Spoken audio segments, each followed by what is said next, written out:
Welcome to ETV prime. ఒక సాధారణ YouTube social media మూమెంట్లా start అయినటువంటి కాక్రోచ్ జనతా పార్టీ ఏదైతే ఉందో, నిరుద్యోగులు పని పాట లేని యువకులంతా కూడా ఈ దేశంలో కాక్రోచ్లా తయారవుతున్నారు అంటూ సాక్షాత్తు అత్యున్నత న్యాయస్థానానికి చెందినటువంటి ప్రధాన న్యాయమూర్తి వ్యాఖ్యలతో యువతలో వచ్చినటువంటి ఒక స్పందనలోంచి పుట్టినటువంటి కాక్రోచ్ జనతా పార్టీ అనేటువంటిది ఒక సోషల్ మీడియా మూమెంట్లా మొదలైనటువంటి అది ఇప్పుడు మహోద్యమంగా తీవ్ర రూపం దాల్చింది. భారతదేశంలోని అంతకు ముందు జరిగినటువంటి అనేక మహోద్యమాల సరసన నిలబడగలిగేంత పెద్ద ఎత్తున ఉద్యమం రూపుదిద్దుకుంది. నీట్ పరీక్షాపత్రం లీకేజ్ మీద బాధ్యతారాహిత్యంగా కేంద్ర ప్రభుత్వం వ్యవహరించింది. దానికి బాధ్యత వహిస్తూ కేంద్ర విద్యాశాఖ మంత్రి ధర్మేంద్ర ప్రధాన్ రాజీనామా చేయాలి అంటూ మొదలైనటువంటి ఆ ఉద్యమం, అలాగే ప్రముఖ పర్యావరణవేత్త రామన్ మెగసెసే అవార్డు గ్రహీత సోనం వాంగ్చుక్ నిరవధిక నిరాహార దీక్ష అనేటువంటి దాదాపు 20 రోజుల పాటు కొనసాగిన తర్వాత ఆగ్రహ జ్వాలలు, ఆ నిరసన జ్వాలలు ఇంకా ఎక్కువైనటువంటి నేపథ్యంలో ఆయన్ని బలవంతంగా హాస్పిటల్కి తీసుకెళ్లి దీక్ష విరమింపజేయటం, ఈ పరిణామాల నేపథ్యంలో పార్లమెంటు సమావేశాలు సజావుగా సాగుతాయి. ఇక మనకి ఎంపీల బలం కూడా పెరిగింది. అటు మమతా బెనర్జీ పార్టీని కూడా మొత్తంగా ఇది చేసేసి చీల్చి వాళ్ళ నుంచి కూడా కొంతమంది ఎంపీలను తీసుకోవటం, ఇటు డిఎంకే పార్టీ నుంచి కూడా కొంతమంది ఎంపీలను తీసుకోవటం, ఇలా రకరకాల ఎత్తుగడలతోటి ఈసారి పార్లమెంట్ సమావేశాలని చాలా ధీమాగా దర్జాగా జరుపుకోవచ్చు అని భావించినటువంటి బీజేపీకి గొంతులో పచ్చి వెలక్కాయలాగా కాక్రోచ్ జనతా పార్టీ యొక్క ఉద్యమ నిరసన జ్వాలలు తాకి మన విలవిల్లాడిపోయినటువంటి పరిస్థితి. అయితే అనూహ్యంగా ఈ కాక్రోచ్ ఉద్యమంలోకి కొత్త కాక్రోచ్ లాగా కాంగ్రెస్ వచ్చి చేరటం అనేటువంటిది మరింత ఆకర్షణని బలాన్ని కూడా చేకూర్చినటువంటి విషయం.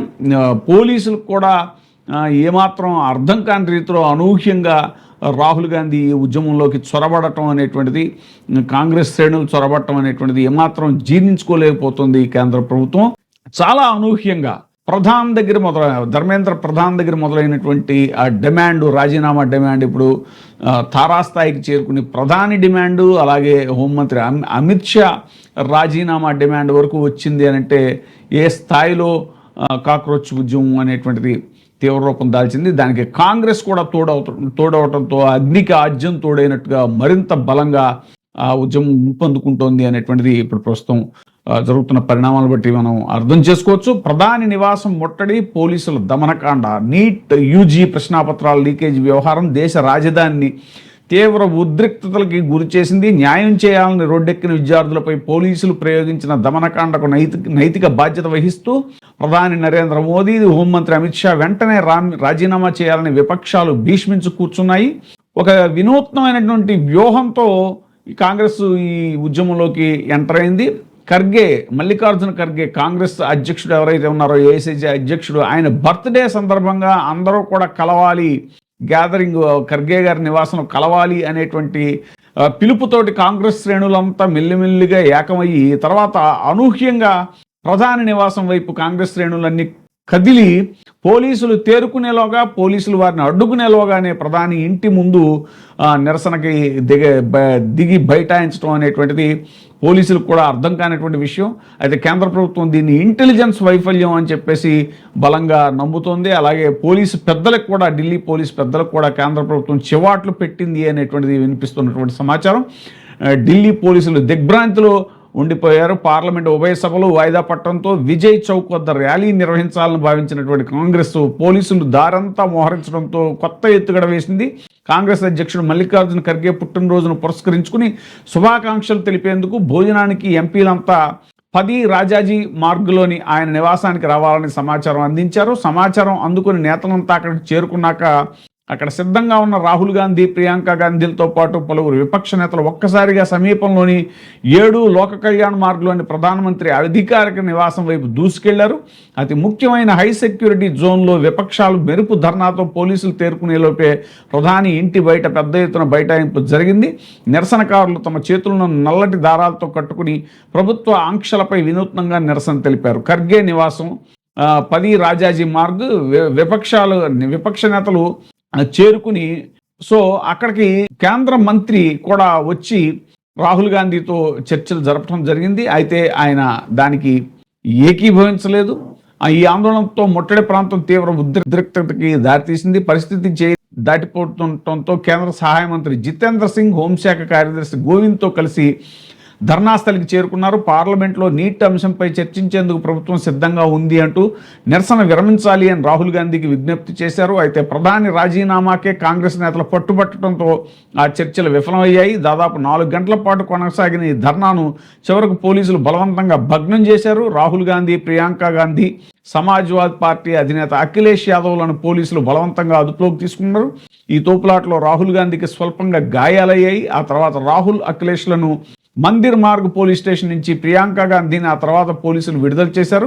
జంతర్ మంతర్ వద్ద ఆగని విద్యార్థి పోరాటం. మరోవైపు పార్లమెంటు వైపు దూసుకొచ్చిన కాక్రోచ్ జనతా పార్టీ కార్యకర్తలు, విద్యార్థులపై పోలీసులు బాష్పవాయువు లాఠీచార్జ్ ప్రయోగించి దీక్షాస్థలిని తొలగించినప్పటికీ 32వ రోజు కూడా జంతర్ మంతర్ వద్ద నిరసనలు కొనసాగాయి. విద్యార్థులపై దాడి అంటే ప్రతి భారతీయ కుటుంబంపై దాడి చేసినట్టే. ఈసారి బాధ్యతల నుంచి ప్రధాని మోడీ తప్పించుకోలేరు అంటూ రాహుల్ గాంధీ ట్వీట్ చేయడం జరిగింది. ఆ తర్వాత రామ్ మనోహర్ లోహియా ఆసుపత్రిలో గాయపడిన విద్యార్థులను కూడా రాహుల్ గాంధీ పరామర్శించారు. జంతర్ మంతర్ ఆందోళనలో ముఖ్య అంశాలు చూసుకుంటే వెంటిలేటర్పై విద్యార్థిని లాఠీచార్జిలో జరిగిన సందర్భంగా తొక్కిసలాట్లో ఊపిరాడక తీవ్రంగా గాయపడినటువంటి ఛత్తర్పూర్కి చెందిన సాక్షి అనేటువంటి విద్యార్థిని ఆర్ఎంఎల్ ఆసుపత్రిలో వెంటిలేటర్పై చికిత్స పొందుతోంది. ఎఫ్ఐఆర్ల నమోదు, విధ్వంసం, రాళ్లు రువ్వడం, అనుమతి లేని డ్రోన్ల వినియోగం వంటి ఆరోపణలపై పోలీసులు 4 కేసులు నమోదు చేశారు. పార్టీ నుంచి సస్పెన్షన్. విద్యార్థులపై దాడి జరుగుతూ ఉండగా జంతర్ మంతర్ వద్ద బర్గర్ తింటూ కనిపించినటువంటి సిజేపీ అధికార ప్రతినిధి విజేత దహియాను ఆ పార్టీ బాధ్యతల నుంచి తొలగించింది. పార్లమెంట్ను కుదిపేసిన రగడ పోలీసులు దమనకాండం నిరసిస్తూ లోక్సభ, రాజ్యసభల్లో విపక్షాలు పట్టుబట్టాయి. Speaker Om Birla, Rajya Sabha chairman CP Radhakrishnan సభను నడిపించేందుకు చేసిన ప్రయత్నాలు విఫలం కావడంతో ఉభయ సభలో రోజంతా ఎలాంటి కార్యక్రమం జరగకుండానే మరుసటి రోజుకి వాయిదా పడ్డాయి. సో ఈ విధంగా కాక్రోచ్ జనతా పార్టీ ఉద్యమంతో దేశమంతా కూడా, ముఖ్యంగా ఢిల్లీ అట్టుడికింది. చాలా రోజుల తర్వాత రైతు ఉద్యమం చూసాం మనం. ఆ దెబ్బకి దిగివచ్చి వ్యవసాయ చట్టాలని వెనక్కి తీసుకున్నటువంటి కేంద్ర ప్రభుత్వం మరి ముందు కాక్రోచ్ జనతా పార్టీ డిమాండ్ల పట్ల ఎలా స్పందిస్తుందో వేచి చూడాలి. ఇప్పుడే సబ్స్క్రైబ్ చేయండి, లైక్ చేయండి, షేర్ చేయండి. టీవీ ప్రైమ్, నీ ఉత్తమాభిరుచుల సమ్మేళనం.